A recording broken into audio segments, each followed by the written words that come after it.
और morning prime में आइए अब रुख करते हैं महाराष्ट्र का, जहां लोकसभा चुनाव के लिए उद्धव गुट के उम्मीदवारों की आज पहली लिस्ट आ सकती है। सूत्रों के हवाले से खबर है कि इस लिस्ट में 15 से 16 उम्मीदवारों के नाम होंगे। साथ ही साथ मुंबई की सीट उद्धव गुट के हिस्से में आई है। जानकार तो ये भी कह रहे हैं कि उद्धव गुट मुखपत्र सामना के जरिए लिस्ट जारी कर सकता है। तो उद्धव गुट की आज पहली लिस्ट आ सकती है और जिसमें कौन कौन से कैंडिडेट्स हो सकते हैं उसके बारे में खुलासा होगा और मुखपत्र सामना के जरिए भी ये लिस्ट जारी की जा सकती है उद्धव गुट की तरफ से।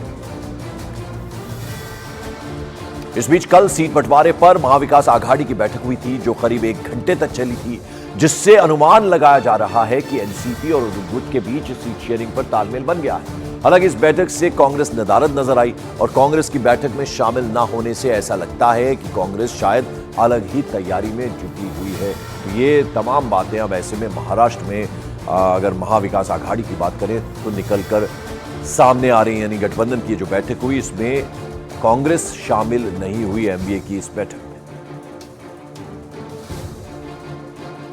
शिवसेना की लिस्ट हम प्रसिद्ध करेंगे।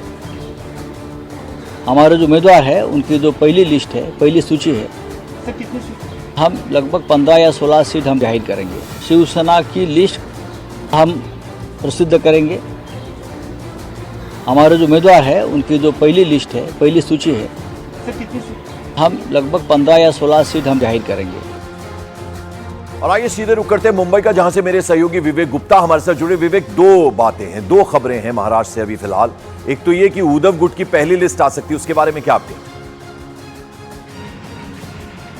पंकज, देखिए, इस पूरे मामले में संजय राउत जो उद्धव गुट के नेता हैं, उन्होंने दावा किया है कि पहली लिस्ट वो आज जारी कर सकते हैं। पहली लिस्ट में तकरीबन 14 से 15 लोगों के नाम होंगे जो लोकसभा चुनाव लड़ेंगे और पूरे महाराष्ट्र में जो अलग अलग जगह है वहां पर ये पहली लिस्ट जारी कर सकते हैं। लेकिन आपको बताना चाहूंगा, आपको अपडेट देना चाहूंगा कि कल जो मीटिंग हुई है होली के दिन शरद पवार और उद्धव गुट के बीच में, वो काफी अहम मीटिंग थी। आपको बताना चाहेंगे कि महाराष्ट्र की 2 सीटों पर कांग्रेस और उद्धव गुट आमने सामने आ चुका है, सांगली और भिवंडी। सांगली की सीट पर उद्धव गुट ने पहले ही उम्मीदवार का नाम घोषणा करने के बाद कांग्रेस बेहद ज्यादा नाराज है। कांग्रेस का कहना है कि सांगली उनकी परंपरागत सीट है, वहां पर वो चुनाव लड़ेंगे, ना कि उद्धव ठाकरे। दूसरी सीट भिवंडी है, भिवंडी में भी वही हाल है, कांग्रेस अपना उम्मीदवार उतारना चाहती है और उद्धव गुट भी अपना उम्मीदवार उतारना चाहते हैं। इसी वजह से इन 2 सीटों को लेकर दोनों में काफी ज्यादा मतभेद हो गया है। यही वजह है कि एनसीपी के शरद पवार गुट के शरद पवार खुद कल उद्धव ठाकरे से मिले, 1 घंटे तक मीटिंग की, उन्हें मनाने की कोशिश की, लेकिन सूत्रों से जानकारी मिल रही है कि उद्धव ठाकरे माने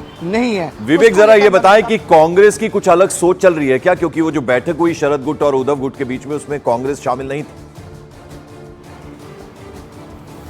ये देखिए, साफ तौर पर इसमें कांग्रेस कल उस मीटिंग में शामिल नहीं हुई थी और ये उद्धव गुट के जो नेता उद्धव ठाकरे, उन्होंने ये मीटिंग अपने घर मातोश्री में बुलाई थी। शरद पवार और उनके साथ जयंत पाटिल भी इस मीटिंग में मौजूद थे। उम्मीद जताई जा रही थी कि कांग्रेस भी इस मीटिंग में मौजूद होगी ताकि दोनों पार्टियों के बीच जो मतभेद चल रहे हैं सांगली और भिवंडी की सीट को लेकर, उन दोनों में मध्यस्थता निकाली जाए, उन दोनों में सॉल्यूशन निकाला जाए। लेकिन इस पूरी मीटिंग में कांग्रेस नहीं थी।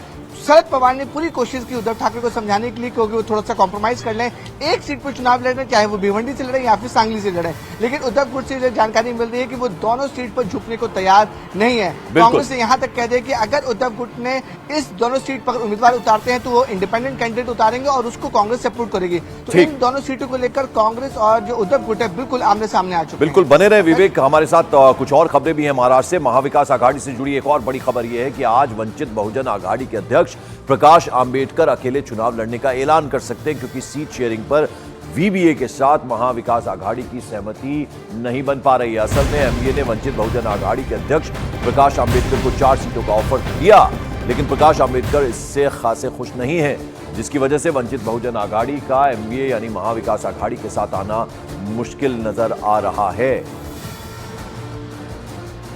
हालांकि उद्धव गुट के नेता संजय राउत का दावा है कि प्रकाश आंबेडकर को जो 4 सीटें ऑफर की गई हैं, प्रकाश आंबेडकर ने ही उन 4 सीटों की मांग की थी। यह कहना है संजय राउत का। जी वंचित बहुजन आघाड़ी के नेता है, हम ये चाहते हैं कि हमेशा हमारे साथ रहे। हमारी कोशिश कल भी थी, आज भी है और कल भी रहेगी, लेकिन हमने उनको 4 सीटों का प्रस्ताव दिया है। अब उनके ऊपर है प्रस्ताव मानना है या नहीं मानना है। विवेक हमारे साथ है। विवेक, संजय राउत के बयान से तो लगता है कि उन्होंने कुछ निर्णय कर लिया है। दूसरी तरफ जब से चुनाव की डेट्स अनाउंस नहीं हुई थी तब से प्रकाश आंबेडकर नाराज हैं। हालांकि संजय राउत तो कह रहे हैं कि 4 सीटें जो उन्होंने मांगी थी वो हमने दे दी हैं।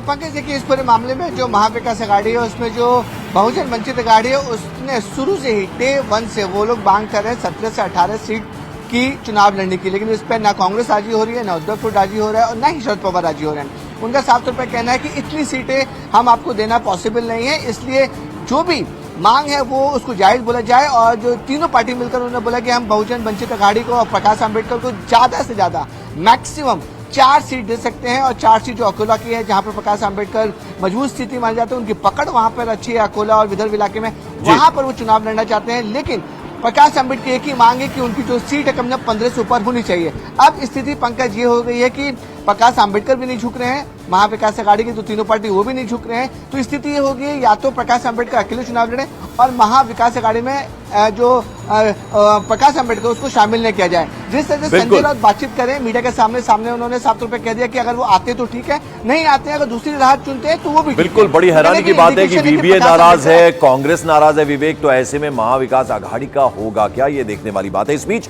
महाराष्ट्र में कांग्रेस ने लोकसभा चुनाव प्रचार समिति के अध्यक्ष के नाम का ऐलान कर दिया। महाराष्ट्र में कांग्रेस ने पृथ्वीराज चव्हाण को चुनाव प्रचार समिति का अध्यक्ष बनाया। पृथ्वीराज चव्हाण को यह बड़ी जिम्मेदारी कांग्रेस की तरफ से दी गई है। जो चुनाव प्रचार समिति है उसका अध्यक्ष बनाया गया है पृथ्वीराज चव्हाण को, यानी महाराष्ट्र कांग्रेस की एक तरह से कमान जो है चुनाव प्रचार प्रसार की, उसकी जिम्मेदारी सौंप दी गई है पूर्व मुख्यमंत्री पृथ्वीराज चव्हाण को। कैंपेन कमेटी का उन्हें अध्यक्ष बना दिया गया है। और इस बीच महाराष्ट्र में महायुति यानी एनडीए गठबंधन से जुड़ी एक बड़ी खबर आपको बता दें। सूत्रों के हवाले से खबर यह है कि राज ठाकरे और राष्ट्रीय समाज पक्ष के महादेव जानकर की एंट्री के बाद महायुति ने सीट शेयरिंग के फॉर्मूले में बदलाव कर दिया है और नए फॉर्मूले के तहत राज ठाकरे और महादेव जानकर के बीच भी सीटों का बंटवारा किया गया है। तो महायुति का एक नया फॉर्मूला अब महाराष्ट्र में तैयार किया गया है। और लोकसभा चुनाव से पहले राज ठाकरे और महादेव जानकर की महायुति यानी एनडीए गठबंधन में आने से समीकरण बदले हैं। यही वजह है कि महायुति ने सीट शेयरिंग का एक नया फॉर्मूला बनाया, जिसमें हाल ही में महायुति में शामिल हुए राज ठाकरे और महादेव जानकर का खास ख्याल रखा गया है, ध्यान रखा गया है। अब आपको जरा बता दें कि आखिर किसे कितनी सीटें मिली हैं। तो सूत्रों के हवाले से जो जानकारी मिल रही है, महाराष्ट्र में सबसे ज्यादा सीटों पर महायुति से बीजेपी के खाते में ये सीटें गई हैं। बीजेपी को 27 सीट्स मिली हैं, यानी 27 सीटें मिली हैं। तो वहीं अगर शिंदे गुट की बात करें, लोकसभा चुनाव में 14 सीटों पर उनकी दावेदारी है। साथ ही साथ अजीत पवार गुट भी है 4, और एमएनएस यानी राज ठाकरे जो अभी जिस तरह से उन्होंने अमित शाह से मुलाकात की थी उसके बाद 2 सीटें उन्हें दी गई हैं। इसके अलावा 2 दिन पहले महायुति में शामिल हुए राष्ट्रीय समाज पक्ष के महादेव जानकर के हिस्से में सीट शेयरिंग में 1 सीट आई है। तो ये कुल मिलाकर अभी महायुति का जो है वो लेखा जोखा हमने आपको बताया। विवेक हमारे साथ है। विवेक, राज ठाकरे जिस तरह से शामिल हुए हैं, एनडीए का हिस्सा बने हैं, उसके अलावा राष्ट्रीय समाज पक्ष के महादेव जानकर के हिस्से में भी अब सीटें आ गई हैं, 2 और 1 सीटें इनके पक्ष में आई हैं। तो अब नया जो फॉर्मूला है उसमें सबसे ज्यादा बीजेपी, और उसके बाद अगर देखा जाए तो एकनाथ शिंदे गुट, फिर अजीत पवार और फिर एमएनएस, और साथ ही साथ फिर ये जो 5वां हिस्सा बने हैं वो भी। बिल्कुल पंकज, देखिए इस पूरे मामले में जो महायुति है वो पूरी कोशिश कर रही है कि महाराष्ट्र की जो 48 सीटें हैं उसमें ज्यादा से ज्यादा सीटों को जीता जा सके। जो उनका टारगेट है कि 45 सीट महाराष्ट्र में जीते, उसके लिए वो पूरी तैयारी करें। पहले जो फार्मूला था कि इसमें बीजेपी बड़ी पार्टी, उनकी महाराष्ट्र में अच्छी पकड़ है, तो 30 से ज्यादा सीटें वो लड़ेंगी। और सिंधे के हमने पहले क्लेम कर दिया था कि 13 सीटिंग सांसद है, यानी कि मेंबर ऑफ पार्लियामेंट है लोकसभा के, तो 13 से कम उनका कोई गुंजाइश ही नहीं है, इसलिए उन्होंने 1 सीट ज्यादा मांग की। और जो जानकारी मिल रही है कि इसमें सिंधे कैंप को 14 सीट मिली है। बीजेपी को 3 सीट अपनी कॉम्प्रोमाइज इसलिए करनी पड़ी क्योंकि एनडीए में राज ठाकरे की एंट्री हुई है, साथ ही साथ महादेव जानकर की। ये जो नेता हैं महाराष्ट्र के बड़े नेता हैं, और महादेव जानकर शरद पवार के बेहद करीबी माने जाते हैं, तो उनकी पकड़ बारामती के साइड बहुत अच्छी है। इसलिए 1 सीट तो उन्हें देना कंफर्म है, राज ठाकरे को 2, तो 3 सीट को जो कंप्रोमाइज वो बीजेपी को करना पड़ा है। पंकज, चलिए बहुत बहुत शुक्रिया इस अपडेट, इस जानकारी के लिए विवेक गुप्ता।